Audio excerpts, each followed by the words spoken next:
தசரதனுக்கு ஒரு பக்கம் சந்தோஷம் இருந்தால் கூட சந்தோஷத்தை மறைச்சிண்டு அவன் வருத்தப்படுற மாதிரி கேட்டானான்.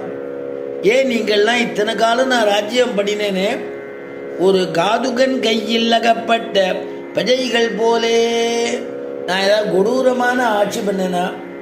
நான் சொன்ன உடனேயே கொஞ்சம் கூட அவகாசம் கொடுக்காம எல்லாரும் சேர்ந்து உடனே நீங்கள் எல்லாம் ராமனுக்கு பட்டாபிஷேகம் பண்ணுங்கோ, நீங்கள் ஆட்சியிலேருந்து கீழே இறங்குங்கோ, நீர் வயசாகிடுத்து அப்படின்னு நீங்கள் சொல்கிற மாதிரி இருக்க.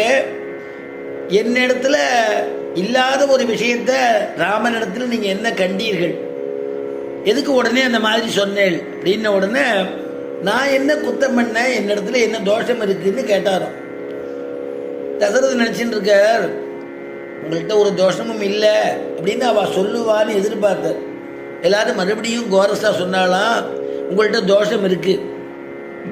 என்ன தோஷம்னாரா? வால்மீகி சொல்றார், பகவோன்று கல்யாண குணாக புத்திரஸ்ய சந்திதே.